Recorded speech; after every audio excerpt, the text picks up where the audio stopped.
The woman in my bed looked at me over the rim of my own coffee mug and said, "Daniel did not tell me the maid was coming back today." My suitcase was still in my hand, my wedding ring was still on my finger, my husband was standing behind her, barefoot on the rug I had chosen, wearing the guilty expression of a man who had already decided I was too tired to fight. I did not scream. I looked at the silk robe on her shoulders, the one my mother had given me before she died. I looked at the black trash bags beside the laundry room stuffed with my clothes. Then I took out my phone, turned on the recorder, and asked Daniel very calmly, "How long has your mistress been sleeping in my bedroom?" The first thing I noticed was the smell. Not perfume, not exactly. It was something sweeter, sharper, and cheaper than anything I wore. It hung in the entryway like someone had sprayed it to cover another scent. The second thing I noticed was the shoes, red heels by the front door, size 6, glossy, pointed and placed right where my rain boots usually sat. I had been away for 9 days on a hotel redesign project in Denver. The flight home had been delayed twice. I had eaten a dry turkey sandwich at the airport, answered client emails from a plastic chair, and spent the taxi ride imagining one simple thing: a shower, my own bed. Silence. Instead, I stood in the entryway of my own house and heard a woman laughing from upstairs. For a moment, my body did not move. My hand tightened around the suitcase handle until the plastic bit into my palm. Then I walked in. The living room looked almost normal, but small things were wrong. A wine glass on the coffee table with a peach lipstick stain, a pale pink handbag thrown over my reading chair. My framed photo from the fireplace mantel had been turned face down. I walked to the laundry room first because I saw black trash bags piled near the door. My clothes were inside them, not folded, not packed, stuffed: dresses, sweaters, jeans, scarves, underwear. My work blazer was half out of one bag, one sleeve dragging across the floor like a hand reaching for help. I bent down and touched the sleeve. It was still warm from the dryer. That was when the laughter upstairs stopped. "Daniel," I called. No answer. I took my phone from my coat pocket and opened the camera, not because I had planned to. Not because I was calm in some heroic way. I did it because my body knew something my heart had refused to know for months. When your life is being taken apart in front of you, do not argue first. Record. I climbed the stairs. The bedroom door was open. Our bedroom door. The king bed was unmade.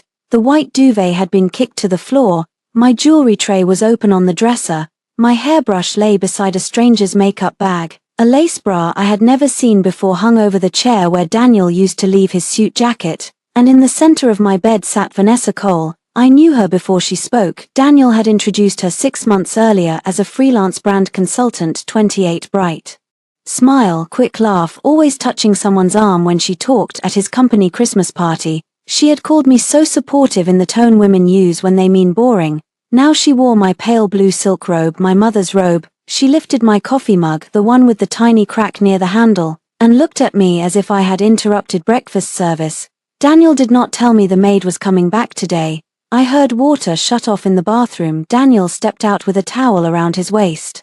My husband, 7 years married, 10 years together, the man whose first office desk I had bought on my credit card, the man who had cried into my shoulder when his first investor walked away, the man who had once told me he could breathe only because I was beside him. He looked at me, then at my phone, then at Vanessa. "Evelyn," he said, "you are home early. I sent you my flight details. I thought you were coming tomorrow. That makes this better." His jaw tightened. Daniel hated direct questions. He preferred soft corners, delayed conversations, and phrases like "let us not make this ugly." Vanessa stretched one bare leg from under the sheet.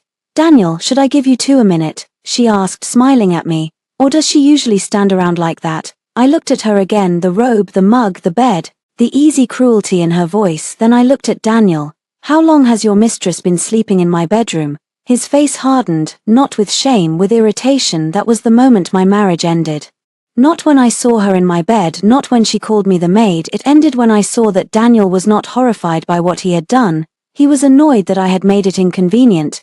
"Do not use that word," he said. "Mistress, Vanessa is staying here temporarily, in our bedroom." "Our bedroom is just a room." I almost laughed. It came up like glass in my throat. Vanessa slid off the bed and walked toward my dresser. She picked up my perfume bottle and sprayed it into the air. "I told him this would be awkward," she said. "But Daniel said you were practical." Practical, that was what men called women after they had used up their patience. I stepped into the room. Daniel moved slightly, blocking my path to the dresser. "Evelyn, listen to me," he said. Vanessa had an issue with her apartment. There was a leak. She needed somewhere safe. There are hotels. She is important to the company. So am I said. Or I was when you needed my savings. His eyes flicked toward Vanessa. There a small movement.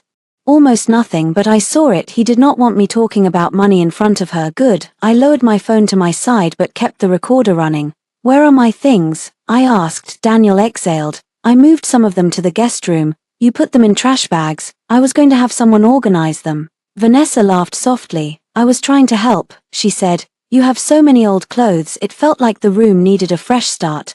The room, not my room, not our room, the room. I walked to the closet. Half of it was empty. My side. Daniel's suits remained untouched. Vanessa's dresses hung where my coats had been.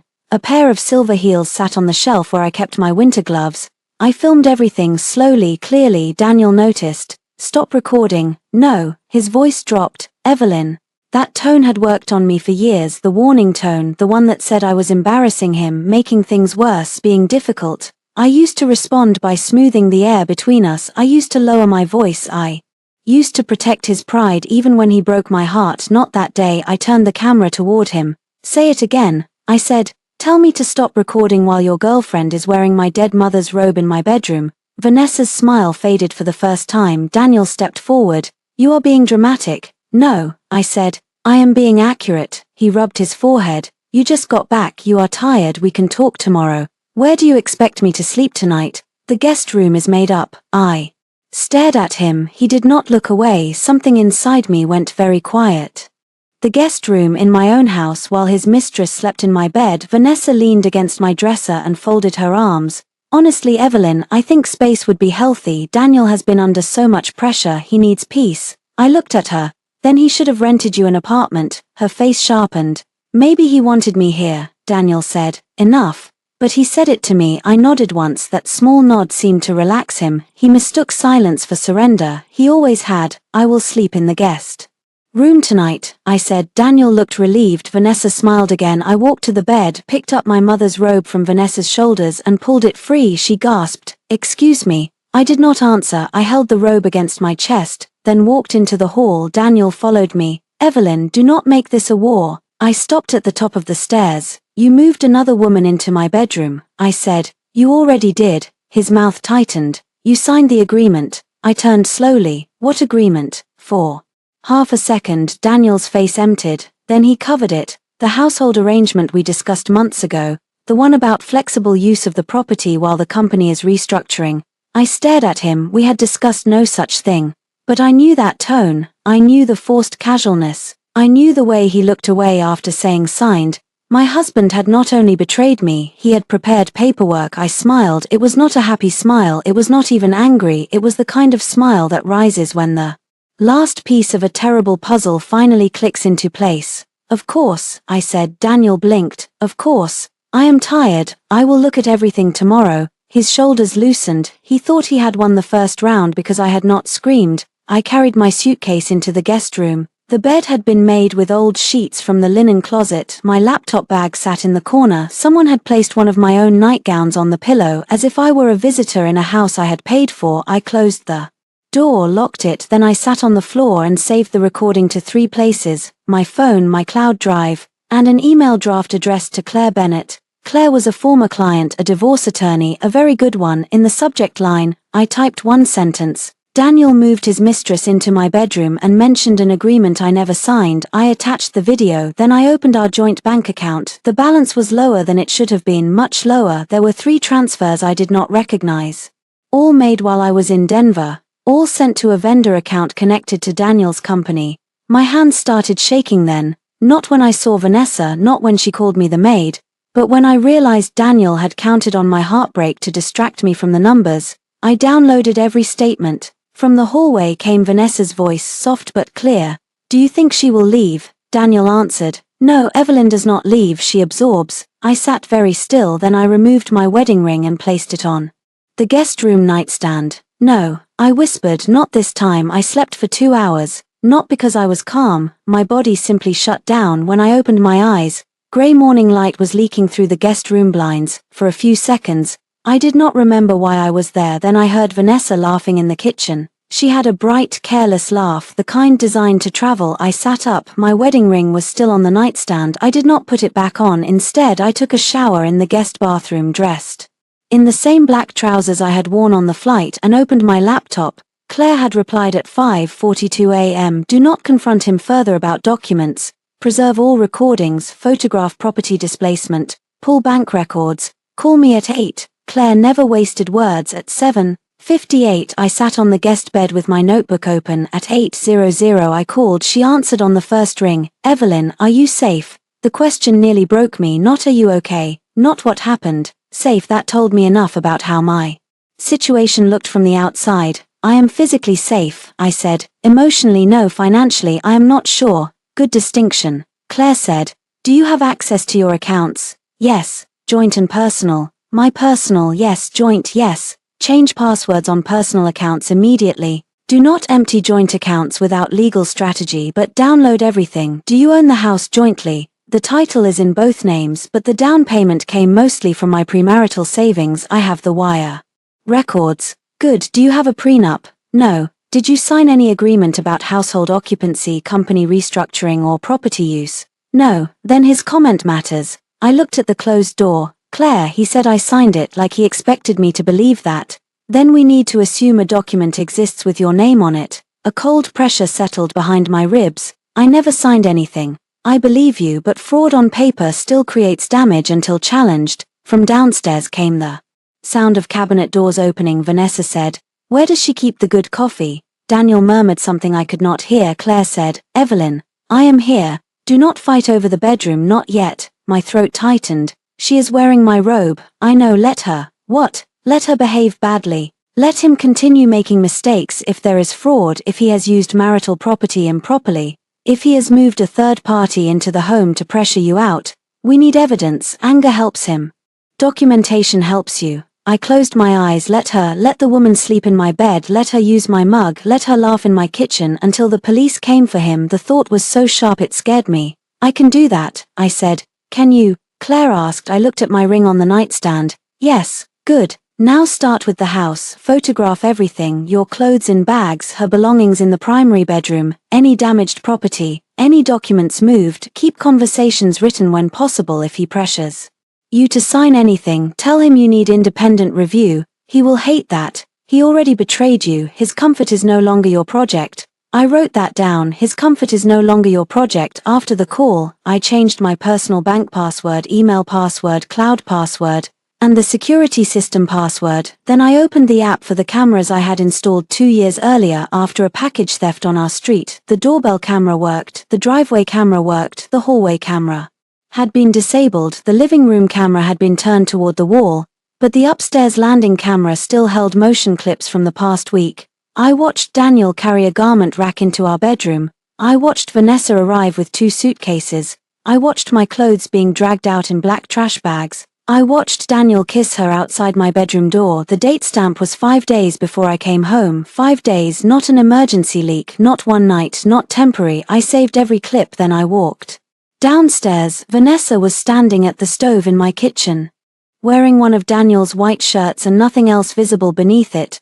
Daniel sat at the island with his laptop open. For a second, the domestic ease of them hit harder than the sex. She knew where the pans were, she knew which cabinet held the coffee, she had learned my house. Daniel looked up. Morning, he said carefully. Vanessa glanced over her shoulder. Oh, you are up. I walked to the coffee machine and took down my travel mug. Daniel shut his laptop halfway. We need to talk, not before coffee.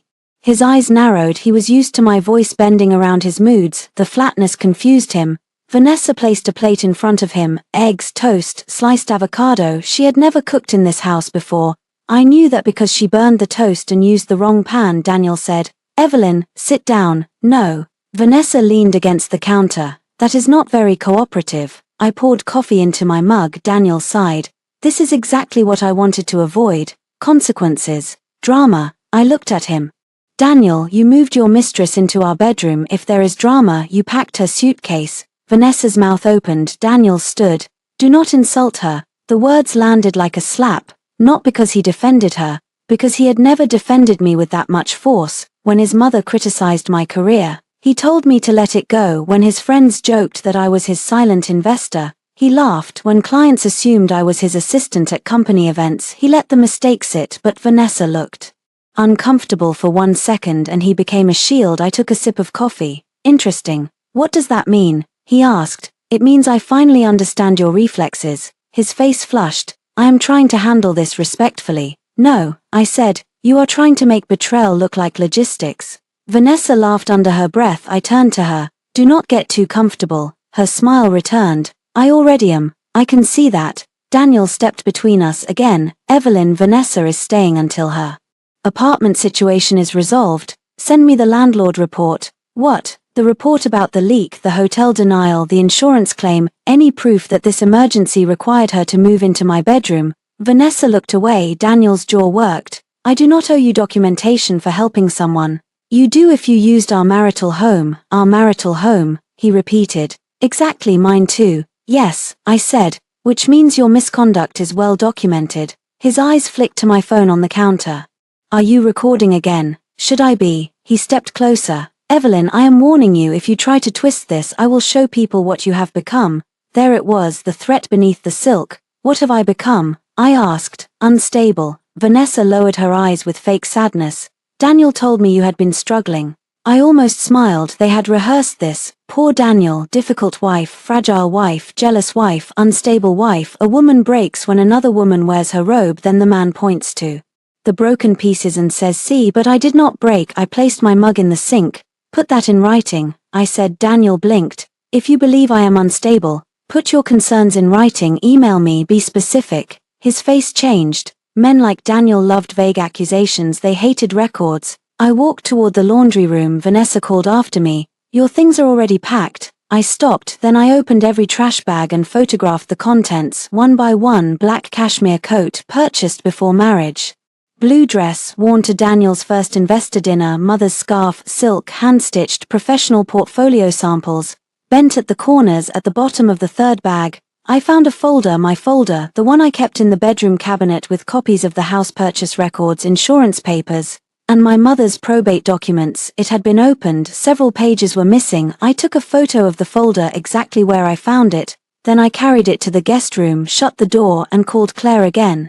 Documents were moved, I said. What is missing? Copies of my wire transfer for the down payment, the schedule of premarital assets, maybe more.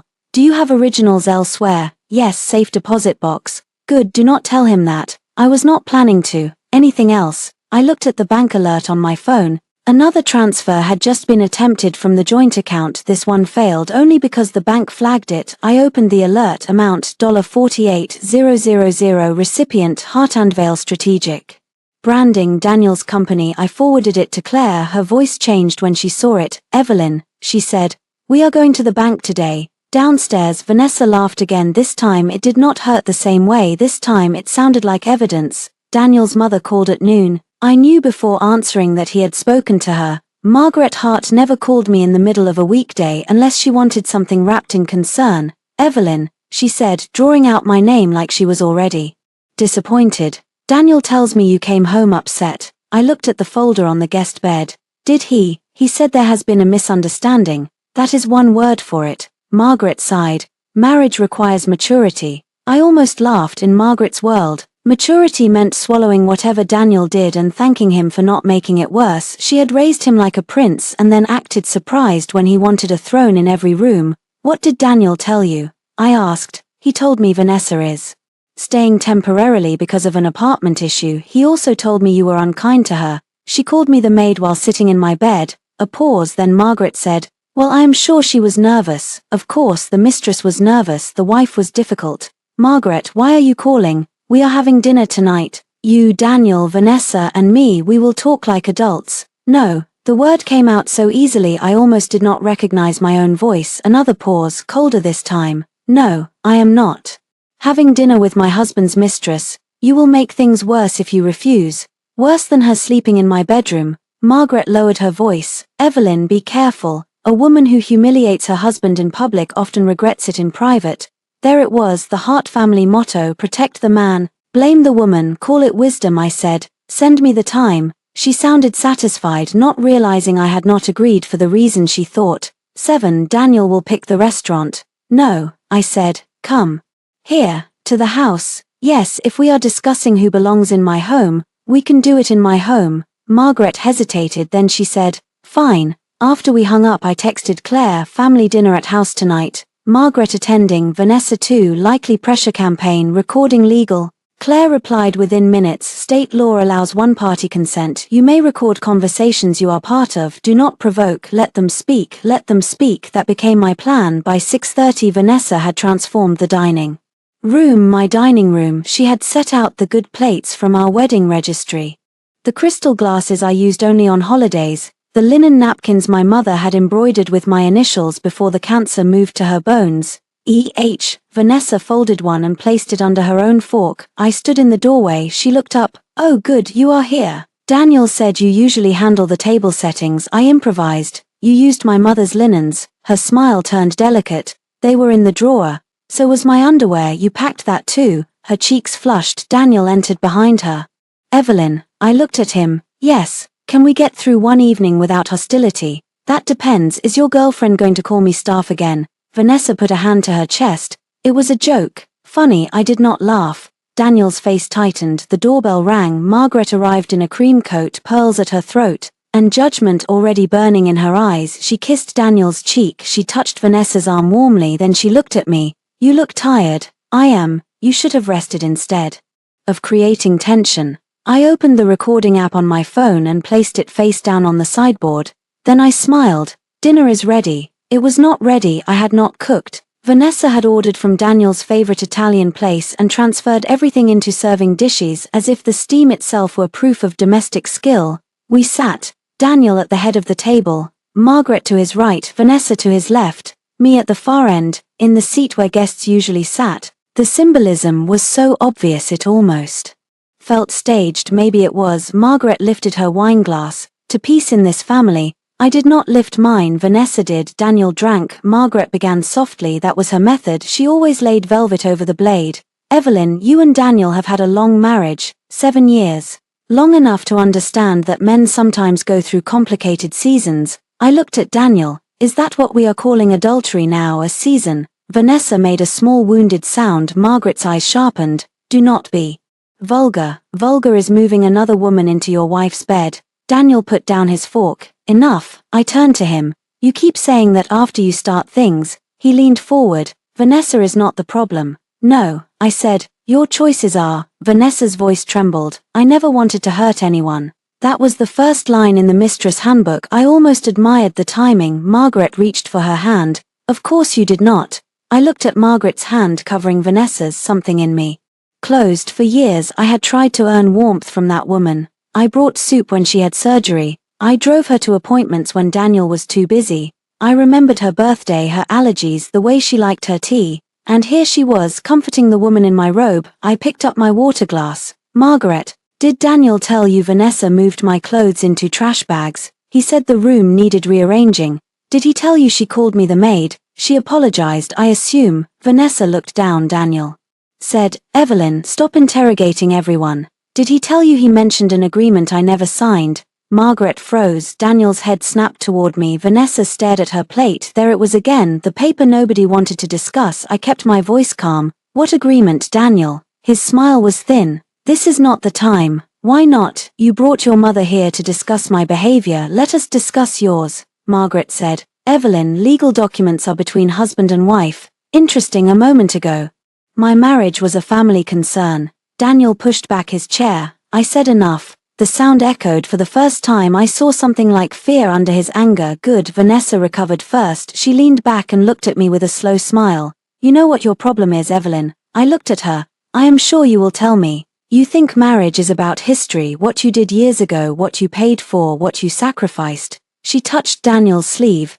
But men do not stay out of gratitude. Margaret did not stop her. Daniel did not stop her. Vanessa tilted her head. Maybe if you had made this house feel less like a museum and more like a home, Daniel would not have needed comfort somewhere else. The room went silent. I looked at the embroidered napkin beside her plate, my initials, my mother's thread, my husband's mistress using it to wipe her mouth. I stood. Daniel's eyes flashed. Sit down. I did not. I walked to the sideboard and picked up my phone. Then I returned to the table, took my wedding ring from my pocket and placed it beside Daniel's plate. Margaret inhaled sharply. Vanessa's smile faltered. Daniel stared at the ring. "What is this?" he asked. "Clarity. Do not be childish." "I am not, I am being practical." His mouth tightened at the word. I looked at Margaret. "You said marriage requires maturity." "I agree, so I will handle this like an adult." I turned to Vanessa. "You can sleep in my bedroom tonight." Her eyes narrowed. "Suspicious," Daniel said. "Evelyn." "No, really," I said. "Stay, get comfortable, use the robe, use the mugs, use the linens, keep pretending that being allowed into a stolen room means you have one." Vanessa went pale. I looked back at Daniel. "And you keep pretending I am too weak to do anything about it." Margaret stood. "Are you threatening my son?" "No," I said. "I am documenting him." Daniel lunged for my phone. I stepped back. The movement was small, but Mrs. Lawson, my neighbor, chose that exact moment to knock on the glass patio door. All four of us turned. She stood outside holding a covered dish, her gray hair pinned back, her expression uncertain. I opened the door. "Sorry dear," she said. "I saw your lights and thought I would return your casserole dish."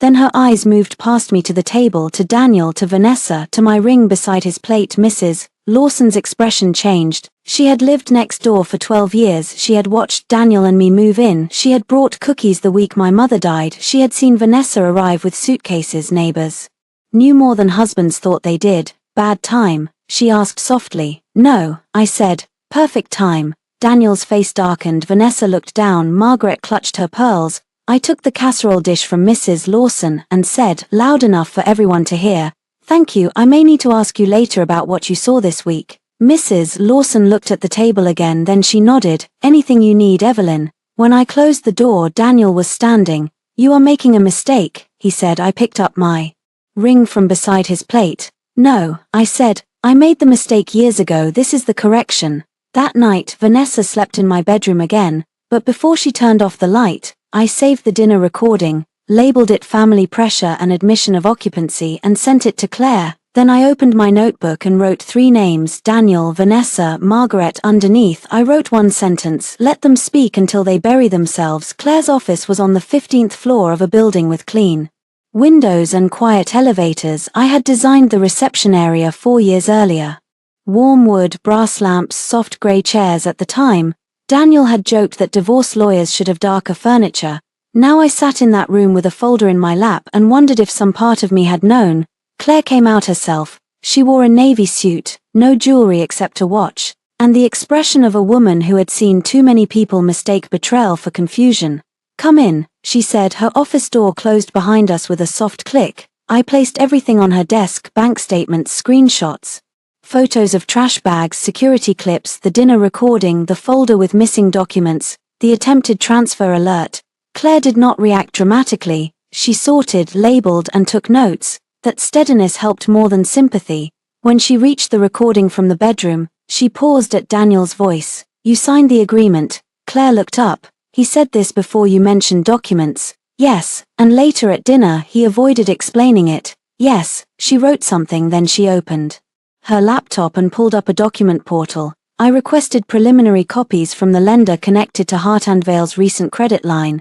"How? You signed a limited authorization for me this morning." I blinked. "I did." Claire turned the screen toward me. "This is what proper authorization looks like. Clear purpose, date, scope, your verified signature, remember it." On the screen was a scanned document. Then she opened another file. My stomach turned before I understood why. It was a personal guarantee, borrower, Hartandvale strategic branding, guarantors, Daniel Hart and Evelyn Hart, collateral references, marital property, shared liquid assets, future receivables. At the bottom was my name, Evelyn Marie Hart. The signature looked like mine from a distance, but I had not signed it. The E was too narrow, the H too sharp, the spacing wrong. Whoever had copied me had practiced from a sample, but not enough. Claire watched my face. "That is not my signature." I said. "I know." My voice sounded far away. "He used my name." "Yes." "For his company debt." "Yes." "Can he do that?" "Legally no, practically he may already have done damage." I gripped the arms of the chair. "How much?" "The line appears to be up to $350,000.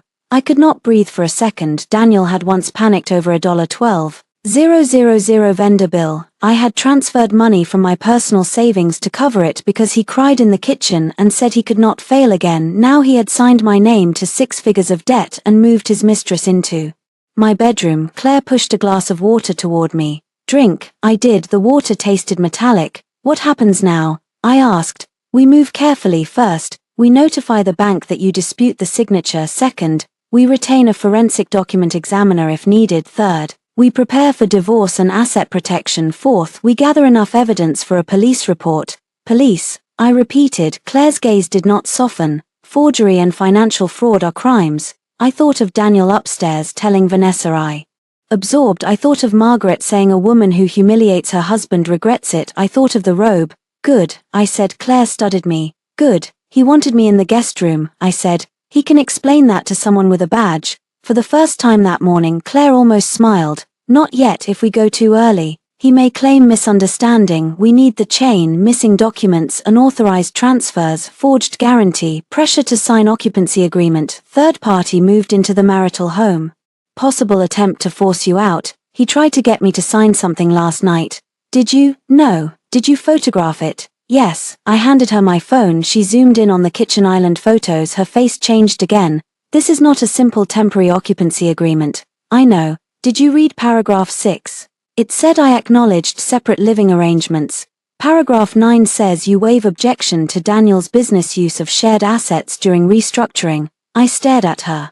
What? She turned the screen. There it was, buried under soft language about privacy, space, and temporary domestic boundaries. Waive objection, shared assets, business use. My laugh came out cold. He put his mistress in my bed and handed me a waiver in the kitchen.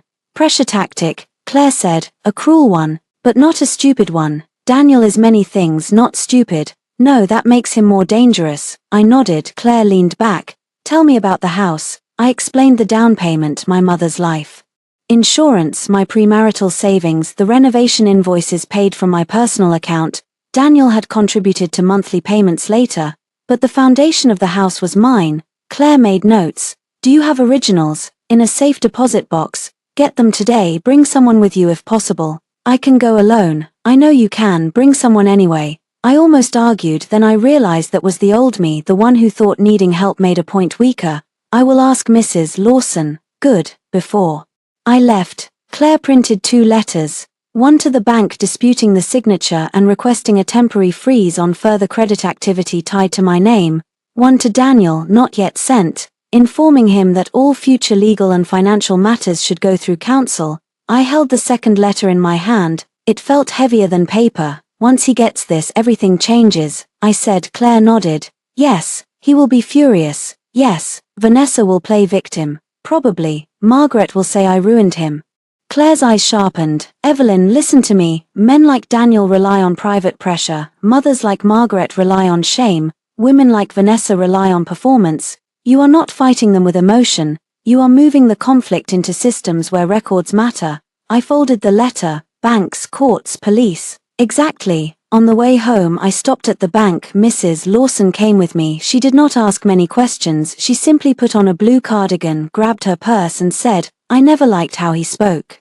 Over you. At the bank I opened the safe deposit box. The originals were still there, my mother's probate documents, wire transfer receipts, insurance payout records, closing statements, renovation invoices, emails from contractors addressed to me. I touched the folder and felt, for the first time in 2 days, something under the grief ground. Daniel had moved another woman into my bedroom, but the house had a memory longer than his arrogance. The walls knew who paid for them, the floor knew whose knees had rested on it while choosing tile samples at midnight. The kitchen knew whose hands had signed the contractor checks, paper knew too. I made certified copies of everything.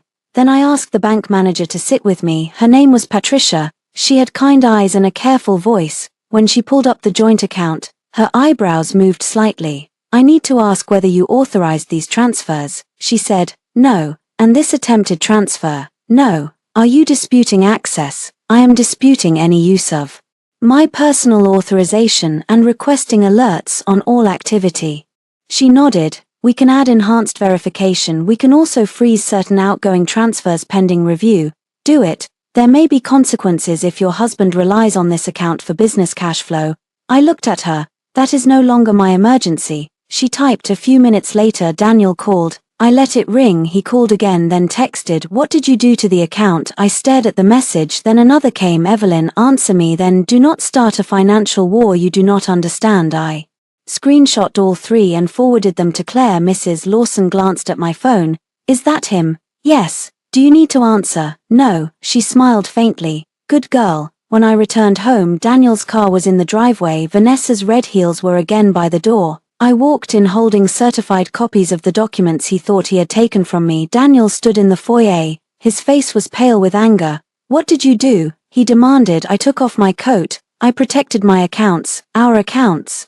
My authorization." Vanessa appeared on the stairs wearing leggings and one of my sweaters. "Daniel, what is happening?" He did not answer her. He stepped closer to me. "You went to the bank?" "Yes." "You had no right." That was when I finally laughed. It was quiet, but it stopped him. "No right," I said. "Daniel, you forged my signature." Vanessa froze. Daniel's eyes went flat.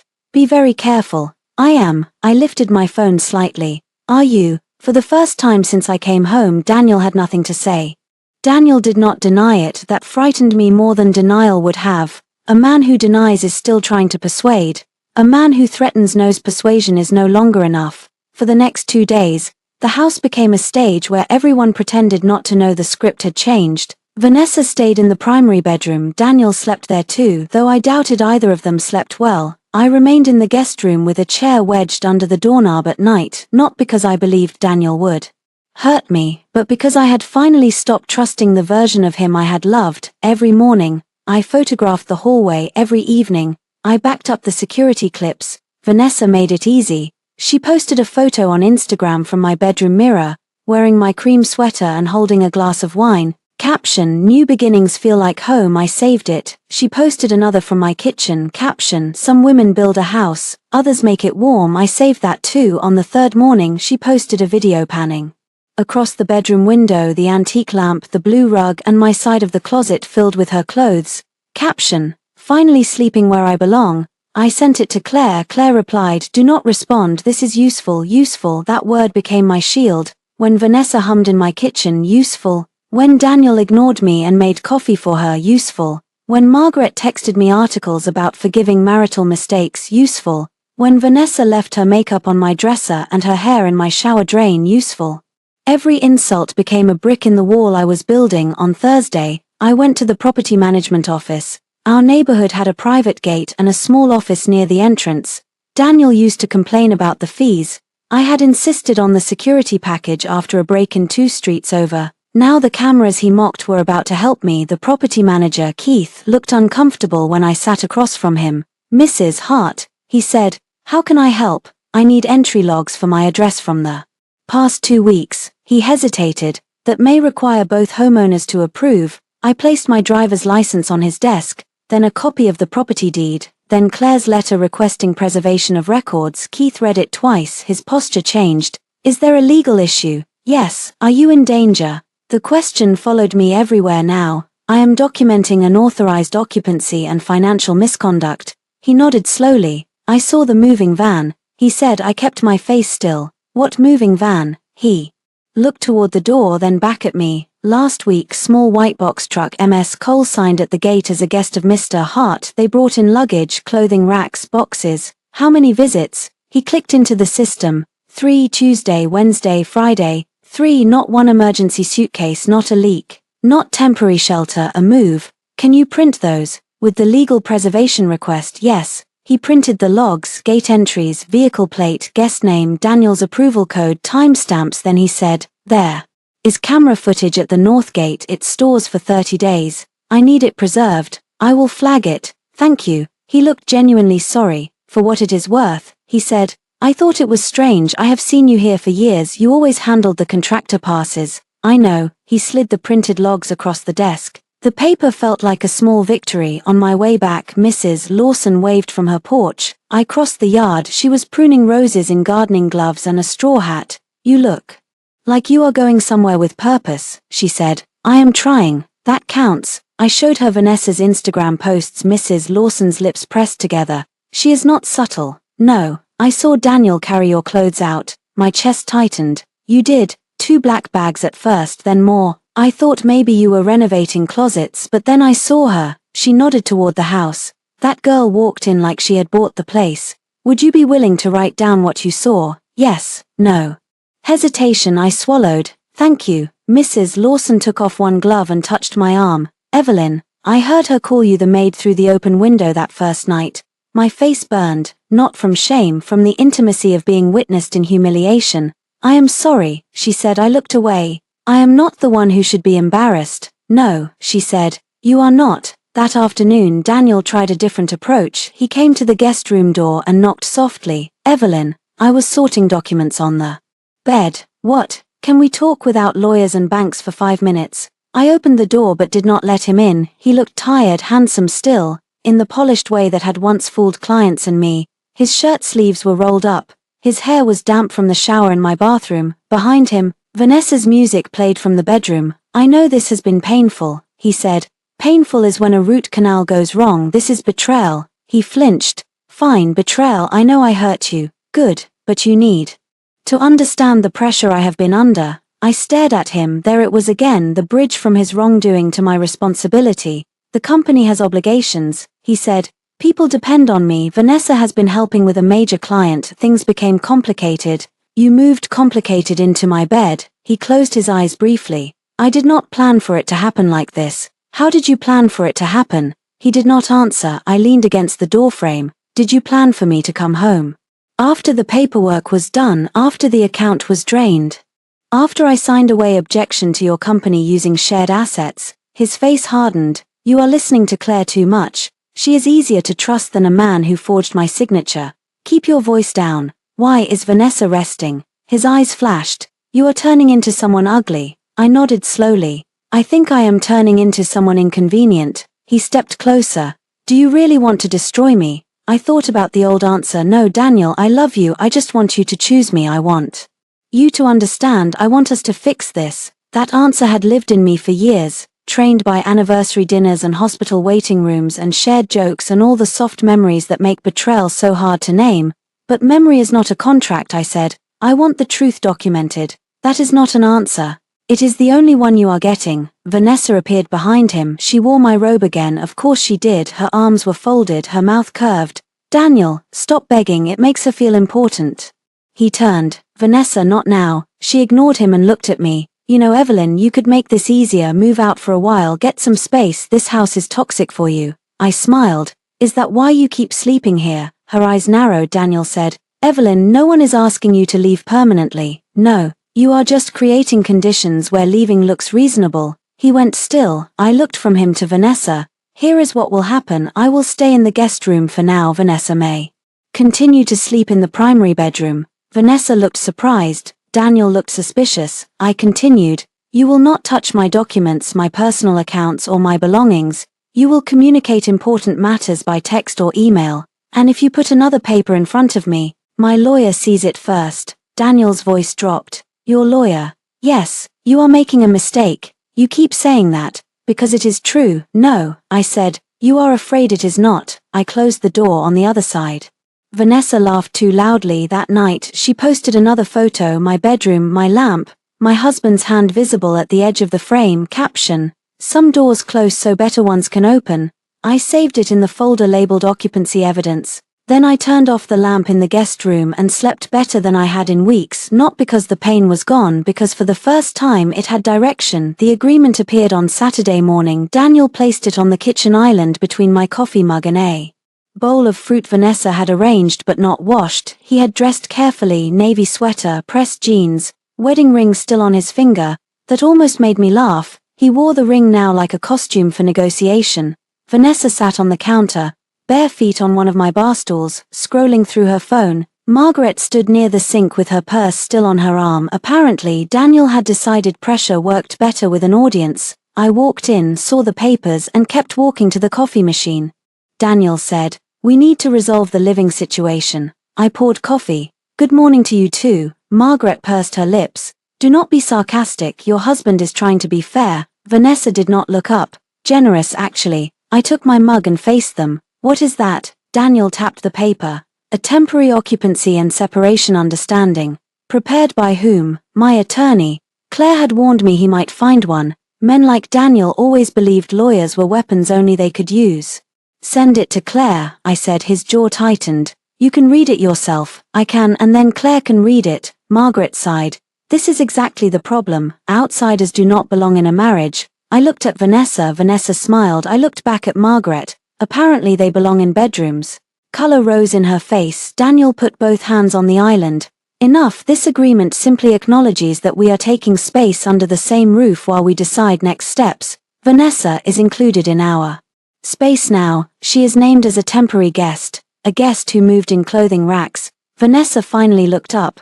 Why are you obsessed with my clothes? Because they are hanging where mine were. She rolled her eyes. Maybe Daniel likes seeing pretty things in his room, Margaret said. Vanessa. But it was mild. A tap on the wrist with a feather. I set my coffee down and picked up the agreement. Temporary Domestic Occupancy Understanding, a title designed to sound harmless. I read slowly. Daniel watched my face. Paragraph 1, Acknowledgement of marital tension. Paragraph 2, Parties agree to separate sleeping arrangements. Paragraph 3, Evelyn Hart voluntarily occupies guest bedroom. Voluntarily. I almost smiled. Paragraph 4, Vanessa Cole permitted temporary occupancy as guest related to business needs. Paragraph 5, both spouses agree not to interfere with professional operations of Hartandvale. Paragraph 6, Evelyn Hart acknowledges emotional distress and agrees to refrain from disruptive conduct toward Daniel Hart, Vanessa Cole, or Hartandvale clients. There it was, the Unstable Wife Foundation. Paragraph 9, Evelyn Hart waives objection to reasonable use of shared marital liquidity for urgent business stabilization during the separation period. I looked up. Daniel's eyes were fixed on me. What is reasonable marital liquidity? I asked. He exhaled. Evelyn, what amount? It depends. On what? How much you need to cover the debt you put my forged signature on, Margaret gasped. Vanessa looked at Daniel. He smiled tightly. Again with that accusation. Again with that crime. His hand slapped the island. The sound cracked through the kitchen. I did not flinch. Margaret did. Vanessa did too, though she tried to hide it. Daniel leaned in. You are going to ruin both of us if you keep acting like this. No, I said. You endangered both of us when you used my name. I did what I had to do to keep everything from collapsing. There it was, not a full confession but close. I placed one finger on the agreement. And this keeps things civil. This keeps me quiet. His face hardened. I took out my phone and photographed every page. Daniel reached for it. I stepped back. Do not touch me. His hand stopped midair for 1 second. The kitchen held its breath. Vanessa slid off the counter. Daniel, maybe she should sign later. I looked at her, worried. She laughed, but it came out thin. No, I just think you need time to understand what is good for you, what is good for me, I said, is not signing documents my husband puts in front of me while his mistress sits on my kitchen counter.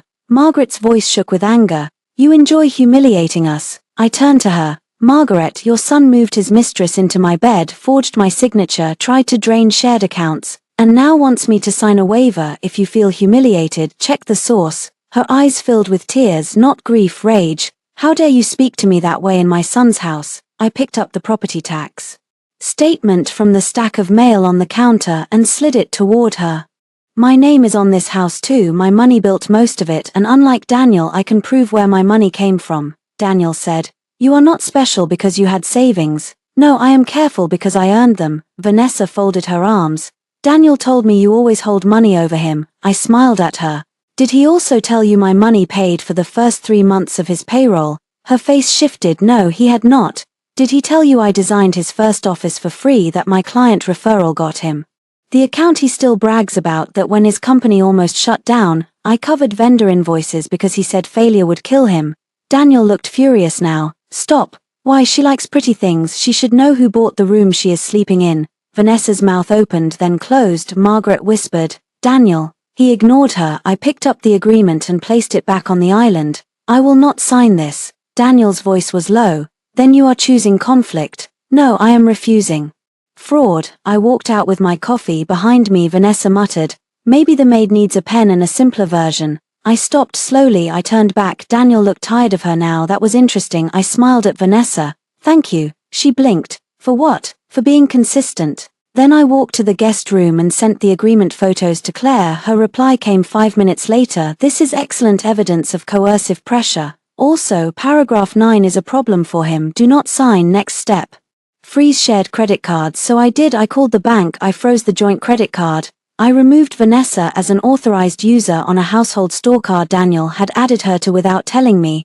I requested written verification of all recent card activity. At 2:17 p.m. my phone rang. Daniel. I ignored it. At 2:18 Vanessa texted from an unknown number. Did you cancel the card? I am at lunch with clients. This is humiliating. I looked at the message, then I replied with one sentence. You are welcome to use your own money. 3 dots appeared, disappeared, appeared again. Then Daniel said you were not petty. I smiled. He was wrong about many things. That evening, Daniel came home late. Vanessa had spent the afternoon in the bedroom with the door shut. No music, no laughter. The first crack in her fantasy had appeared at a restaurant table when the card declined. Small maybe, but every collapse begins with one sound. Sometimes it is a shout, sometimes it is a door slam, sometimes it is a waiter saying, I am sorry.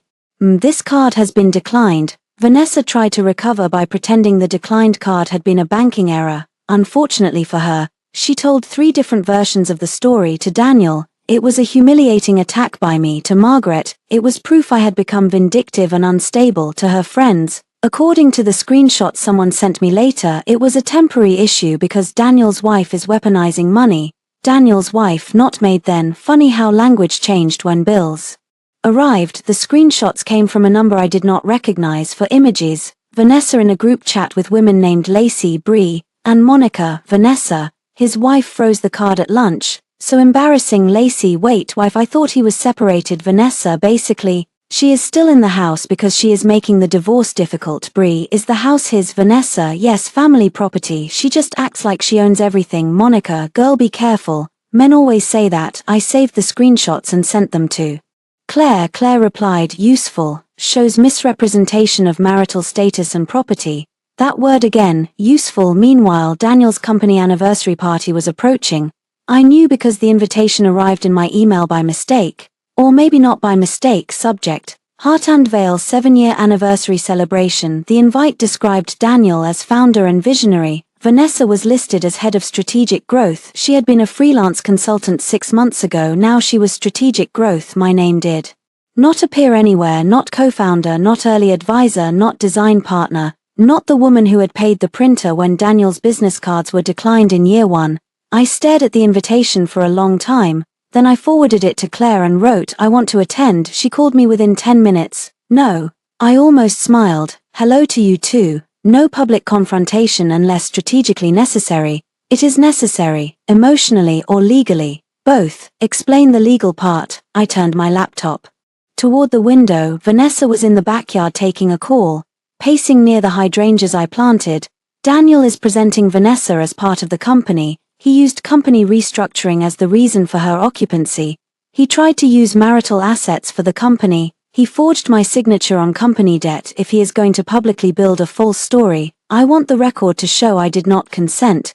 Claire was quiet, then she said, you have been listening. I am a good student when angry. You will not accuse him of crimes at the party. I know, you will not scream. I have not screamed yet. No, you have been terrifyingly controlled. That almost made me laugh. I want to hand him the attorney letter and separation notice in public. I said, not as a scene, as a timestamp. Claire considered, we can do that, but not alone. I do not want a bodyguard. I mean a witness. Bring Mrs. Lawson or someone else. My friend Jenna. Good. And Evelyn. Yes, if he tries to bait you, walk away. I looked at Vanessa through the window. She was smiling now, probably speaking to Daniel. I can walk away. Can you walk away if he humiliates you? I thought of the bedroom, the robe, the maid. Yes, I said, I have practice. That night Daniel came to the guest room again. This time he did not knock softly. He knocked like a landlord. I opened the door with the chain lock still in place. His eyes dropped to it. Really? Yes.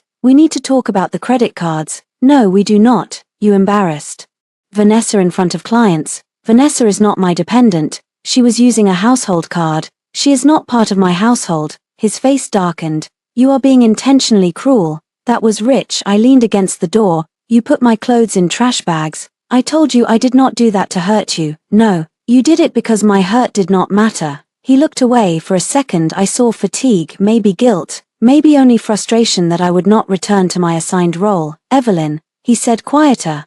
This does not have to get uglier. It will if you keep lying. I want us to handle this privately. Of course you do. His eyes returned to mine. What does that mean? It means privacy is where you have power. He said nothing. I continued. In private you can tell me I am dramatic in private. Vanessa can call me the maid in private. Your mother can warn me to behave in private. You can put papers in front of me and call them fair. His jaw tightened. But records are not private, I said. Bank statements are not private. Gate logs are not private.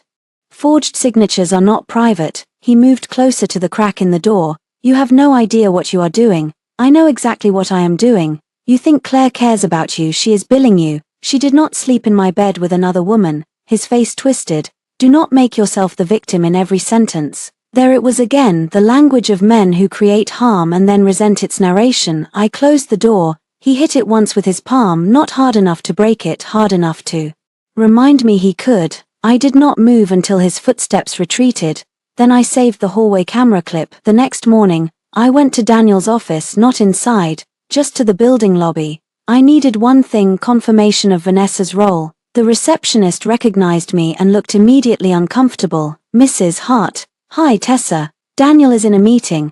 I am not here for Daniel. Her eyes flicked toward the glass doors. Vanessa walked through them at that moment, carrying a tablet and wearing a white blazer. She stopped when she saw me. The lobby air changed. Evelyn, she said, this is a workplace. Then behave professionally. Tessa looked down at her keyboard. Vanessa smiled tightly. Are you here to cause another scene? Another? You know what I mean. I am here to confirm your title for legal correspondence. Her smile faded. My title? Yes. Are you an employee, contractor, partner, or guest in my bedroom for business purposes? Tessa's eyes widened. Vanessa stepped closer and lowered her voice. You need to stop. No, I need accurate information. Daniel is going to hate this. I am not making choices for Daniel's approval anymore. Her expression hardened. You think you are winning because you froze a card and hired a lawyer. Daniel loves me. I looked at her. Maybe he did. Maybe he loved the version of himself reflected in her eyes, successful, desired, unburdened by history, free from the woman who remembered every unpaid bill and every promise. But love was not the question anymore. Then ask him to put you on the deed, I said. Her face changed. I smiled. He has not told you, has he? Told me what? I stepped closer. The house is not his to give away. I left before she could answer. That afternoon Daniel called 12 times. I answered none. At 5 he sent a text. Do not come to the anniversary party. I replied. I received an invitation. He wrote, you are not welcome. I typed. Neither was Vanessa in my bedroom. Then I turned off notifications. 2 days later I picked up my dress from the cleaner. Not black, not red, cream, simple, calm. A dress Daniel once said made me look too formal for his events. Good. I was done dressing to soften myself. Before the anniversary party, Vanessa made one final mistake. She broke my mother's jewelry box. It was not expensive. Not in the way insurance forms understand value. Dark wood, brass corners, a tiny drawer that stuck in humid weather. My mother had kept it on her dresser when I was a child. After she died, I kept it on mine. When Vanessa first moved into the bedroom, I had removed the few pieces of jewelry inside. But I left the box because part of me could not bear to carry everything sacred into the guest room like contraband.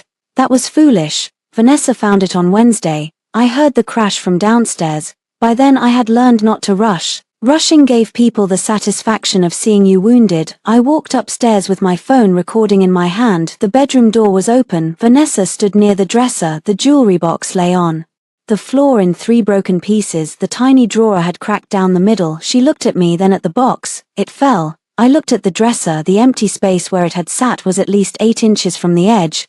Did it jump? Her eyes flashed. Do not start. Daniel came out of the bathroom, shaving cream still on his jaw. What happened? Your girlfriend broke my mother's jewelry box. Vanessa snapped. I said it fell. I crouched and picked up one piece. My hands shook this time. Daniel saw it and mistook it for weakness. Evelyn, he said carefully. It is a box. I looked up. Something in my face made him stop. No, I said, it is evidence. Vanessa laughed. Evidence of what? Bad furniture placement. I took a small plastic bag from my pocket. I had started carrying them after Claire advised me to preserve damaged property. Vanessa watched me place the broken brass clasp inside. You are insane, she said. Put that in writing.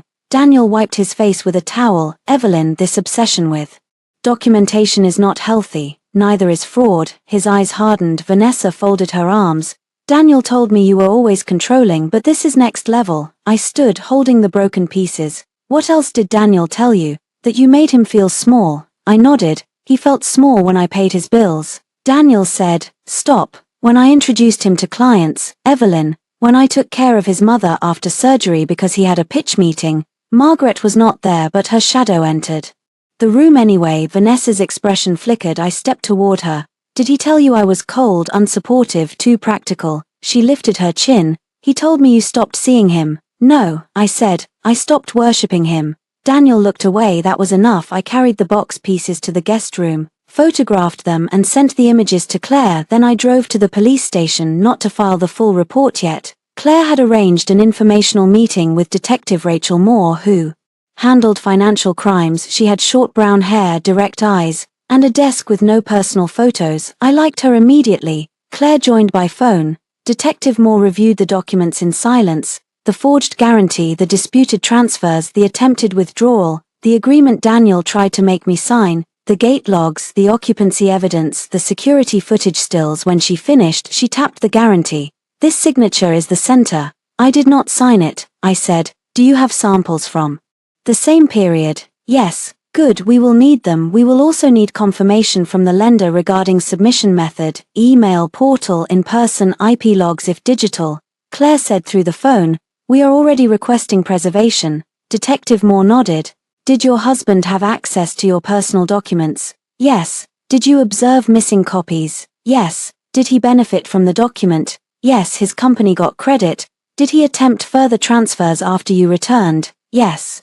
And he moved a romantic partner into the marital home before or after the guarantee?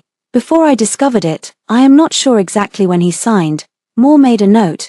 The domestic facts matter because they show pressure and possible intent to displace you. But the criminal case will focus on the forged signature and funds. I understand. She looked at me. Do you? Because once this starts, he may be arrested, he may blame you, his family may blame you, the other woman may claim she knew nothing. People may tell you this should have stayed private.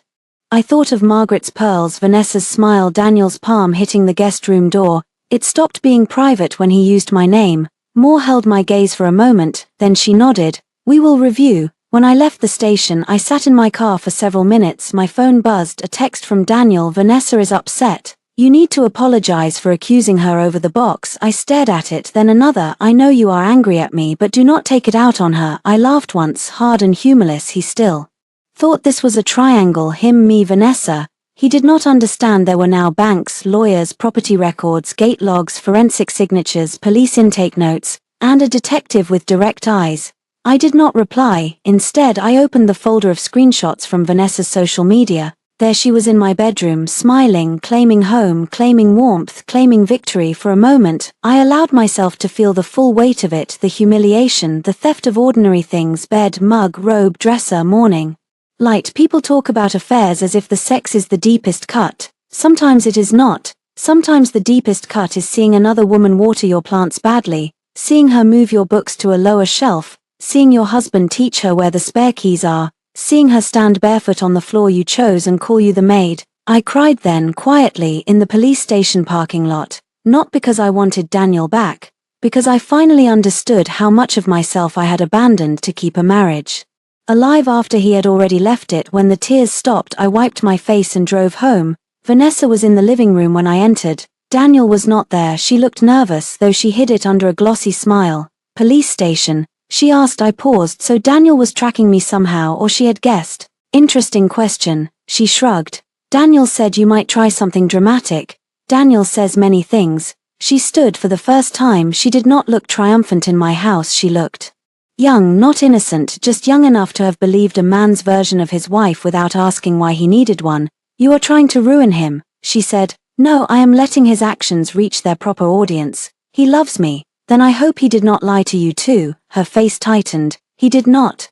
Ask him about the guarantee. What guarantee? I smiled sadly. There it is. She stepped toward me. You think you are so much better than me. No, I said, I think I have more paperwork. That stopped her. I went upstairs to the guest room. On the bed lay an envelope, no stamp, no return address, Inside were printed screenshots, Daniel and Vanessa's private messages. Daniel, she will not leave unless she feels embarrassed enough. Vanessa, then let me handle the bedroom. Daniel, do not push too hard. We need her to sign first. Vanessa, she is pathetic, she will cry then fold. Daniel, make sure she looks unstable if she reacts. Vanessa, trust me, I know how to make women look crazy. I sat down slowly. There was no note, no explanation. Maybe one of Vanessa's friends had sent it, maybe someone at Daniel's office. Maybe Vanessa had enemies I did not know about. It did not matter. I scanned every page, saved them, sent them to Claire. This time Claire called immediately. Evelyn, she said, do not stay in that house alone tonight. I looked toward the bedroom wall on the other side. Vanessa was walking across my floor. Why? Because this proves intent to provoke you and possibly force a signature. We need to accelerate. How fast? Fast enough that Daniel will not see it coming. I went to Daniel's anniversary party with Jenna.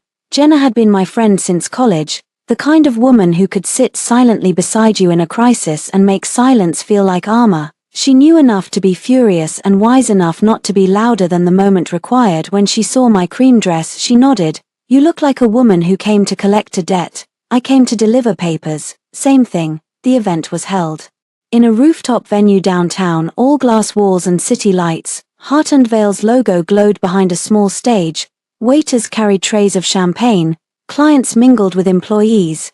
Everyone looked polished in the expensive, temporary way of corporate celebrations. Daniel had always loved rooms like that, rooms where no one knew the unpaid invoices behind the speeches. We arrived 15 minutes after the start. Conversations softened when people recognized me. Some smiled with surprise, some looked away. Quickly, news travels in offices faster than legal notices. Vanessa saw me first. She stood near Daniel by the stage in a silver dress, one hand resting lightly on his arm. Her smile froze. Daniel turned. For 1 second, the old reflex moved through me, the desire to read his face, to know if he was angry, afraid, pleased, ashamed. Then it passed. His feelings were no longer instructions. He crossed the room quickly. What are you doing here? He said under his breath. I received an invitation. I told you not to come. Yes, I considered the source. Jenna stood beside me, calm and silent. Daniel glanced at her. This is a private company event, is it? Because my disputed guarantee helped fund it. His face went pale, then red. Do not, he said. I am not here to make a speech. Then leave, in a minute. Vanessa joined us, smile restored but brittle. Evelyn, she said, this is embarrassing. For whom? For you. Jenna made a soft sound that might have been a laugh. Vanessa's eyes flicked to her. Daniel said, not here. I opened my clutch and took out an envelope. His gaze dropped to it. What is that? Legal correspondence. He did not take it. I held it out. Daniel Hart, this letter informs you that I am represented by Claire Bennett in matters involving marital separation, disputed financial authorization, property use, and related claims. All further communication about those matters should go through counsel. His jaw clenched. People nearby had started watching, not openly. Corporate people rarely stare openly. They angle their bodies, lower their glasses, and pretend to study the skyline. Daniel took the envelope. Vanessa whispered, Daniel, just ignore her. I turned to her. And Vanessa Cole, you will receive separate notice regarding preservation of communications and property access records. Her face changed completely. What? Do not delete messages. I have no idea what you are talking about. I am sure that will be your official position. Daniel stepped between us. You are threatening my employee. Your employee? I asked. Vanessa looked at him. That word had landed wrong. Employee sounded smaller than partner, smaller than future wife, smaller than the woman in the bedroom. Daniel realized it too late. I mean, the event coordinator tapped the microphone near the stage. Ladies and gentlemen, if we could have your attention. Daniel closed his eyes briefly. He had to go on stage. For years, I had watched him transform under lights, shoulders back, smile warm, voice confident. Daniel was never more convincing than when speaking to people who did not know him. He walked to the stage. Vanessa followed him and stood near the front. I remained near the bar with Jenna. Daniel began the speech. 7 years ago, Heart and Vale was just an idea, a risky one. There were people who believed in it when belief was all we had. I almost laughed. He did not look at me. Tonight is about growth, he continued, about the future, about the people who stand with us when the next chapter demands courage. His eyes moved to Vanessa. She smiled up at him. I saw the announcement before he made it. He was going to elevate her publicly, maybe not as partner legally, but emotionally, symbolically. a coronation under catered lights, Daniel said.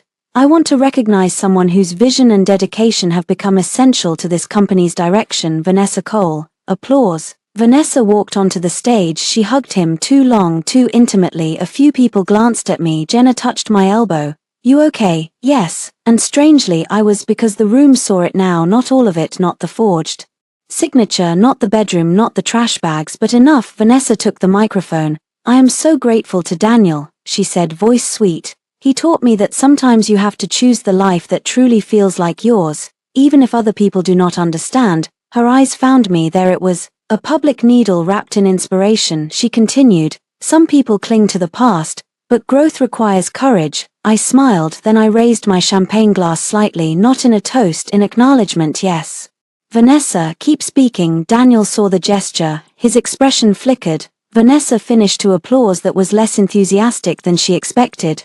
Then Daniel returned to the microphone, but before he could continue, a man near the back entered the room and approached him. He wore a dark suit and an earpiece. Venue security maybe, but his face was too serious for a champagne issue. He whispered to Daniel. Daniel's smile stiffened. He looked toward me. I did not move. The man left. Daniel recovered and finished the speech quickly. The party resumed, but the air had changed. 10 minutes later, Daniel came toward me again. What did you do? He demanded. I sipped water. Tonight, delivered a letter. Do not play with me. I stopped doing that when you moved Vanessa into my bedroom. He leaned closer. The bank froze the business line. Did they? You know they did. I know I disputed a signature. Vanessa joined us, her stage glow gone. Daniel, what is happening? He snapped. Not now, she recoiled. Jenna watched silently. I saw then that Vanessa had never seen Daniel under real pressure. She knew the charming man, the wounded man, the man who needed comfort. She did not know the man who turned fear into blame. I knew him well. Daniel lowered his voice. Fix it. No, Evelyn, no. You can tell them it was a misunderstanding. It was not. You can say you authorized it verbally. I did not. His hand tightened around the envelope. If this company goes down, people lose jobs, then you should not have built their paychecks on my forged name. His eyes burned. You loved me once. The sentence hit somewhere old. I let it, then I answered from somewhere new. Yes, and you used that too. He flinched. Vanessa whispered. Daniel, forged what? He did not look at her. That told her enough. The first true fear crossed her face. Daniel's phone rang. He glanced at the screen and went rigid. I did not know who it was, but I saw the effect. He answered and walked away. Vanessa stared after him. Then she turned to me. What did you do? She asked. Her voice was smaller now. I looked at her silver dress, her perfect hair, her trembling mouth. I let you sleep there, I said, long enough for everyone to see what you were helping him do. I did not forge anything. Then you should be very careful what you delete. She went pale. Jenna and I left before dessert. Outside, the city air was cold. My phone buzzed as we waited for the car. Claire, police have enough to open formal action. Detective Moore may contact him soon. Go to Mrs. Lawson's tonight, not home. I looked up at the glowing rooftop windows. Somewhere inside, Daniel was watching his future narrow. Jenna read my face. What? I put the phone away. I did not go home that night. I slept in Mrs. Lawson's guest room under a yellow quilt that smelled faintly of lavender. She made tea, placed it beside the bed, and did not ask for the details my face could not carry. At 6:30 the next morning, my phone had 23 missed calls. Daniel, Margaret, Daniel. Unknown number. Daniel, Vanessa, Daniel. The texts began politely, then unraveled. Daniel, we need to talk immediately. Daniel, the bank is overreacting. Daniel, Claire is poisoning you. Daniel, if you care about anything we built, answer. Margaret, how could you do this to your husband? Daniel, you are destroying innocent employees. Vanessa, Daniel says you are lying about the signature. Daniel, answer the phone. Daniel, Evelyn, I swear to God, you do not want to push me. Margaret, a wife protects her family. Daniel, come home now. I showed them to Claire. She replied, do not go alone. Detective Moore called. Officers may come today. You may be present if you feel safe, but have a witness. I chose to be present, not because I wanted drama, because Daniel had forced me into the guest room and called it reasonable. He had made my house a stage for my humiliation. I wanted to see the scene change. Mrs. Lawson drove me home at 10. Daniel's car was in the driveway, so was Margaret's. Vanessa's red heels were visible through the glass beside the door. Of course they were all there. When I walked in, they were in the living room. Daniel stood near the fireplace, phone in hand. Margaret sat on the sofa, pale and furious. Vanessa hovered near the stairs in leggings and a sweater I recognized as mine. She was still wearing my clothes even then. Daniel turned when I entered. "Where the hell have you been?" With a witness. His eyes moved to Mrs. Lawson behind me. His face tightened. Margaret stood. "You dragged the neighbor into this." "No, Daniel did when he made our home visible from the street," Vanessa said. "This is insane." I looked at her. "You keep using that word, it will not work." Daniel stepped forward. "Evelyn, call Claire, tell her to withdraw the dispute." "No, the lender is threatening default." "That sounds serious." "Do not talk to me like that. How would you prefer, like the maid?" Vanessa's face flushed. Margaret snapped. "Enough of that one sentence." Vanessa made a foolish joke. I looked at her. "Your son committed a foolish felony." The room went silent. Daniel's voice became dangerously calm. "You need to stop saying that." "No." His hand curled. Mrs. Lawson moved closer to me. Daniel noticed. His face twisted with humiliation. "You think I am going to hit her, Mrs. Lawson?" She looked at him steadily. "I think men under pressure surprise themselves." Margaret gasped. "How dare you?" The doorbell rang. No one moved. It rang again. Daniel stared at me. "What did you do?" I walked to the door and opened it. Detective Rachel Moore stood outside with 2 uniformed officers. "Mrs. Hart." "Yes, we need to speak with Daniel Hart." Behind me I heard Vanessa whisper, "Oh my God." Daniel came into the foyer slowly. He tried to put on his public face. I watched him reach for it, the charming confusion, the cooperative smile. "Detective," he said, "what is this about?" Moore looked at him without warmth. "We have questions regarding a disputed personal guarantee, unauthorized use of identifying documents, and financial transfers connected to Hart and Vale strategic branding." Margaret made a sound like air leaving a punctured tire. Daniel's smile held. "I am sure there has been a misunderstanding," Moore said. "We can discuss that." Vanessa stepped down one stair. "Daniel." He did not look at her. That was when I saw her understand something important. "A man who makes you feel chosen in secret may abandon you in public the second consequences arrive." Moore continued. "Mr. Hart, we have a warrant to collect specific documents and electronic devices related to the guarantee submission and financial transfers." Daniel's face changed. "A warrant?" One officer handed him papers. Margaret rushed forward. "No, this is ridiculous. My son is a businessman. His wife is angry because of a private marital issue." Moore turned to her. "Please step back." Margaret looked as if no one had ever said that to her before. Vanessa retreated one step. I stood near the door, Mrs. Lawson beside me. Daniel read the paper quickly. His hand shook, then he looked at me. "Evelyn." There was my name in the old voice, soft, pleading, intimate, the voice that had once made me cross rooms, cancel plans, forgive late nights and cruel silences. "Tell them this is a mistake," he said. I looked at him. "You told Vanessa I do not leave, I absorb." His face went gray. Vanessa's eyes widened. Margaret looked between us. "What does that mean?" I said. "It means he counted on me staying quiet." Daniel swallowed. "Evelyn, please." The word please did not move me the way I expected, maybe because he was not asking for forgiveness. He was asking for rescue. Moore said, "Mr. Hart, we need you to come with us. I am not under arrest. At this time you are being detained for questioning while we execute the warrant. Depending on cooperation and evidence review, that may change." Daniel looked at the officers, then at me. Vanessa said, voice shaking, "Daniel, tell them I did not know." He turned to her then. The look he gave her was pure irritation. "Not now, Vanessa." She flinched. The officers moved toward the stairs. Vanessa suddenly realized where they were going. "The bedroom," she said. "Why do they need the bedroom?" Moore answered, "We are preserving evidence related to property access, document storage, and occupancy." Vanessa looked down at herself, at my sweater, at the stairs leading to my room. For the first time since I had come home, she looked ashamed, not morally, practically. She had imagined herself as the new woman in a romantic drama. Instead, she was standing in another woman's house while police photographed her suitcase. Margaret began crying. "This is your fault," she said to me. "You did this." I turned to her. "No, I reported it." Daniel's laptop was on the dining table, his phone in his hand, another tablet in his briefcase. The officers collected them. Daniel protested. Moore remained calm. Vanessa sat on the stairs and hugged herself. A uniformed officer asked her to identify which belongings were hers. She whispered, "The suitcases, the clothes in the closet." "My closet," I said. She looked at me. Nothing clever came out. Daniel was allowed to put on shoes. Not the polished brown ones he wore to client meetings. The old sneakers near the garage door. That detail stayed with me. His downfall did not look cinematic.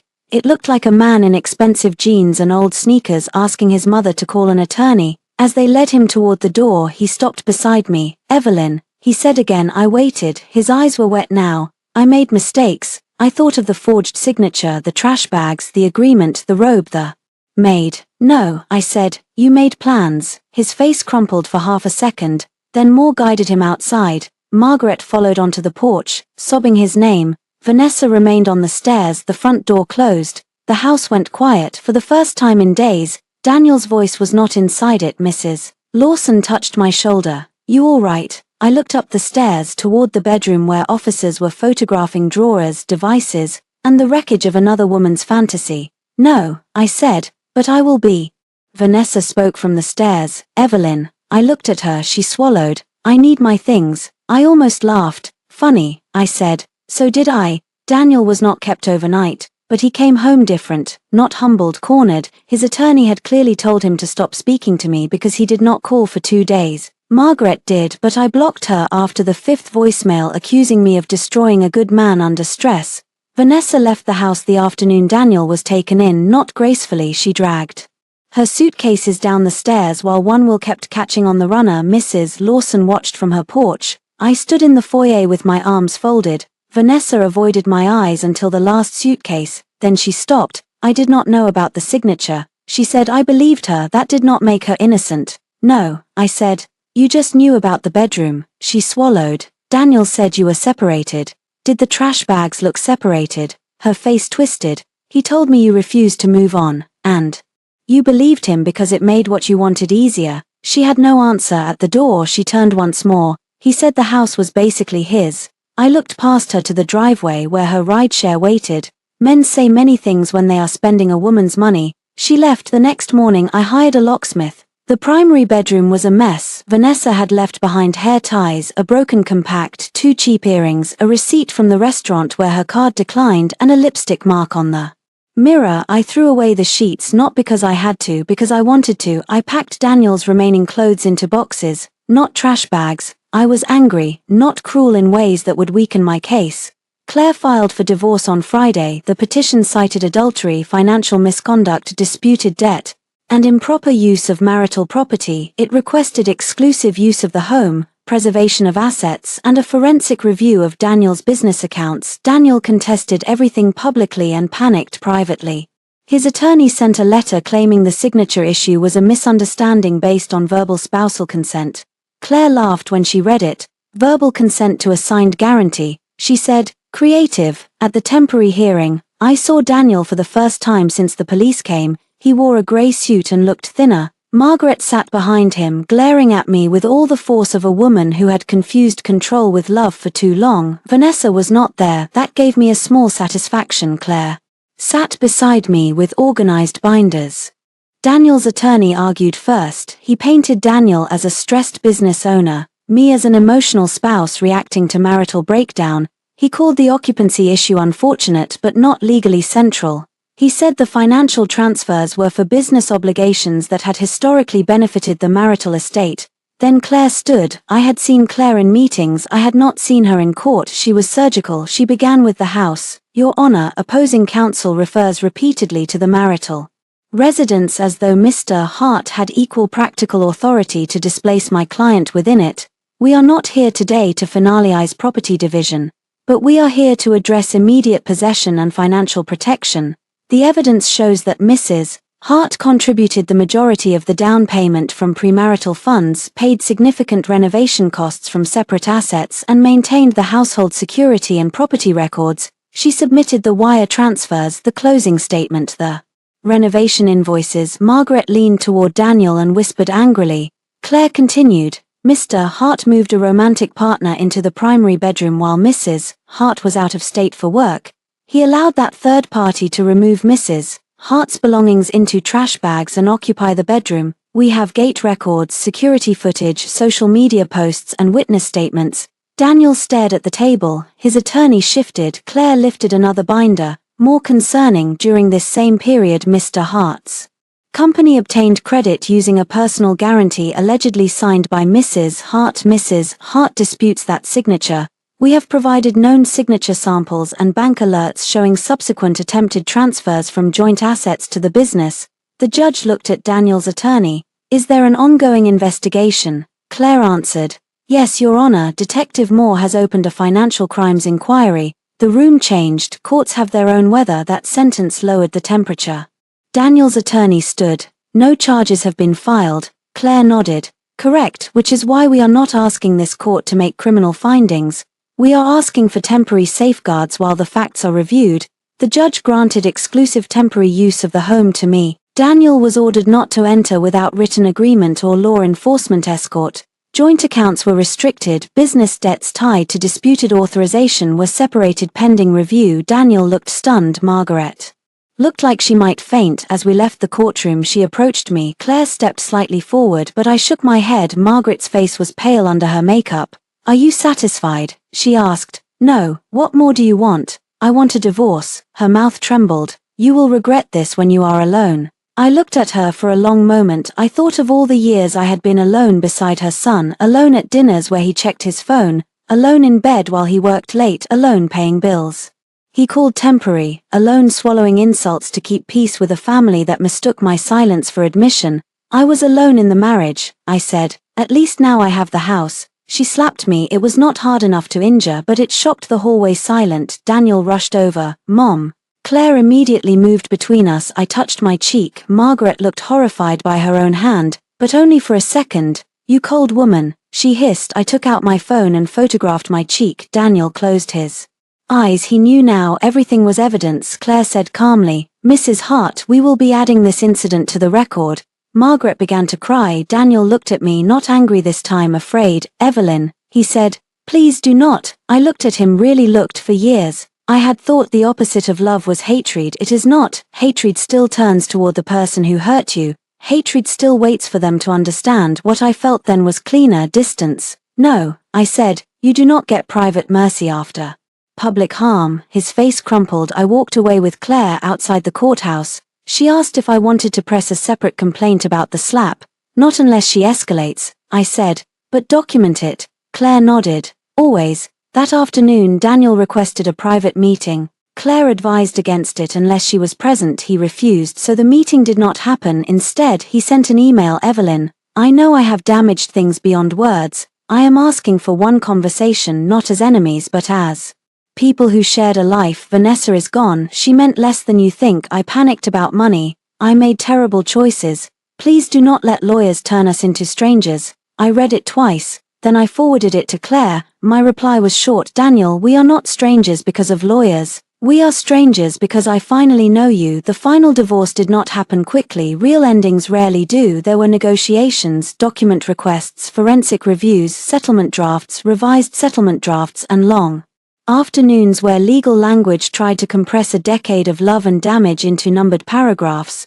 Daniel was not charged immediately, but the investigation stayed open. The lender withdrew the guarantee against me after the signature review supported my dispute.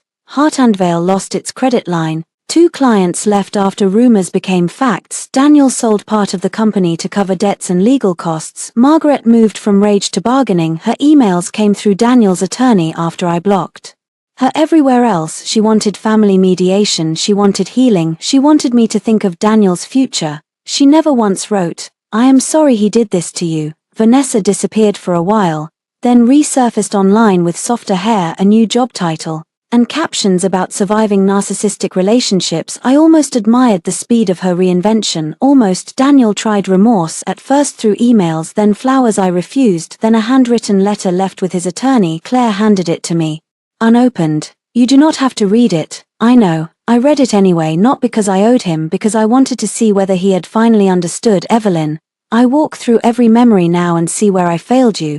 You were there when no one else was. I mistook your strength for something I could lean on forever. Vanessa was an escape from the shame I felt around you, not because you shamed me but because you remembered who I was when I was failing. I hated needing you. I hated that you knew the truth. I wanted to feel new, admired, uncomplicated. That does not excuse anything. I know that. I know I broke our home. I know I used your trust. I know I crossed lines I may never repair. If there is any part of you that can meet me once, I will spend the rest of my life making this right. I set the letter down. There it was, the closest he had come to honesty. Still, even in confession, he scented his shame. I hated needing you. I wanted to feel new. I will spend my life making this right. His life, his need, his repair. I folded the letter and placed it in the file with the others. At the final settlement conference, Daniel looked older. He had lost weight. His suit hung differently. His wedding ring was gone. Mine had been gone since the first night. The agreement gave me the house, with a structured offset for Daniel's smaller marital share after separate contributions were credited. My liability for his business debts was removed. The disputed funds transferred from joint accounts were accounted for in the settlement. He agreed to indemnify me against claims tied to Hartandvale's credit line. He also agreed not to contact me except through counsel for remaining legal matters. No apology clause, no emotional footnote, just terms. That was enough. When the judge finalized the divorce, Daniel turned to me outside the courtroom. Claire stayed close but did not interrupt. Evelyn, he said. I stopped. He looked like a man searching a burned house for one unbroken cup. I know you do not owe me anything. You are right. He swallowed. Was there ever a moment I could have stopped this? I thought about it. The easy answer was yes, before Vanessa, before the forgery, before the trash bags, before the agreement, but the truest answer was older. You could have stopped it every time you chose pride over honesty. I said, you just did not know I was keeping count. His eyes filled. I did love you. I believed him. That was the tragedy. I know, I said, but you loved yourself more when it mattered. He looked down. Can you forgive me someday? I looked past him to the courthouse doors, to the bright afternoon beyond them. Forgiveness had become another thing people wanted from me because it made them feel clean. I hope I stop carrying you. I said, that is all I can promise. Then I walked away. The first thing I did after the divorce was change the locks again. Not because Daniel had keys. He had surrendered them months earlier. Because I wanted the sound. The locksmith removed the old hardware from the front door while I stood in the hallway. The house was quiet. No perfume in the air. No strange heels by the door. No laughter from upstairs. The primary bedroom was empty except for the bed frame. I had thrown away the mattress. I sold the dresser. I donated the chair. I took down the curtains Vanessa had posed beside and replaced them with plain linen ones that let in more light. For weeks after she left, I had avoided that room. I slept in the guest room by choice, as if the primary bedroom were a crime scene. Then one Saturday, I painted it, not blue, not cream, soft white. It took all day. I wore old jeans and tied my hair up. Mrs. Lawson brought sandwiches. Jenna came by with music and a bottle of sparkling lemonade. We painted over every mark, every scuff near the closet, every scrape by the dresser, every invisible stain my mind had placed on the walls. At sunset, I stood barefoot in the center of the room and looked around. It did not feel like the old bedroom. Good. I did not want the old bedroom. I wanted a room that belonged to the woman who survived it. My design work returned slowly. Then all at once, a former client referred me to a boutique hotel renovation, then another to a restaurant group. I reopened my studio under my maiden name, Evelyn Moore Interiors. Not Hart, never again Hart. My first office was small, with brick walls and too much afternoon sun. I bought second-hand desks and painted the door green. On opening day, Jenna brought flowers. Mrs. Lawson sent lemon bars. Claire sent a card that said, "Build rooms no one can take from you." I framed it. Months later, I ran into Vanessa, not dramatically, not in a courtroom, not at a party, at a coffee shop. She saw me first and almost turned around. Then pride stopped her. She looked different, less polished, more careful. "Evelyn," she said. "Vanessa." An awkward silence. Then she said, "I heard Daniel sold the company. Part of it. He told me it was because of the investigation. It was because of his choices." She looked down. I was stupid. I did not comfort her. She waited, maybe for me to say she was young, manipulated, lied to. All of that might have been partly true. None of it erased her hand on my dresser. "You were cruel," I said. Her eyes lifted. The word landed harder than stupid. Stupid can be forgiven as confusion. Cruel requires ownership. She nodded once. "I am sorry." I studied her face. Maybe she meant it. Maybe she needed to believe she did. I said, "Do not build your life in another woman's room again." Her mouth trembled. "I will not." I left with my coffee. No victory music played. No one clapped. But outside, the air felt clean. A year after the night I found her in my bed, I hosted dinner in my house. Not a family dinner with knives under napkins. A real one. Jenna, Claire, Mrs. Lawson, 2 clients who had become friends, and my cousin Mara. We ate pasta at the table where Margaret once told me to be mature. We drank wine from the glasses Vanessa had used. not because I had forgotten, but because objects do not get to keep the power people misused through them. After dessert, Mrs. Lawson raised her glass. To Evelyn, she said, who did not burn the house down. Jenna grinned, even though she had cause. Claire added, and instead preserved evidence. We laughed. I looked around the table. For years, I had mistaken endurance for love. I had believed that if I could absorb enough disappointment, enough pressure, enough quiet humiliation, I could keep a life from cracking. But a life built on one woman's silence is not peace, it is a locked room, and I had found the key. Later that night, after everyone left, I walked upstairs. The primary bedroom glowed softly in the lamplight. New sheets, new dresser, my mother's repaired jewelry box on the table. The brass clasp still showed a scar where it had broken. I liked the scar, it told the truth without asking for pity. I opened the drawer and took out my old wedding ring. For a long time I had kept it as evidence, then as a relic, then as a question. Now it was only metal. The next morning I took it to a jeweler and had it melted down into a small pendant, shaped like a key, not because I wanted to remember Daniel, because I wanted to remember the door I opened for myself.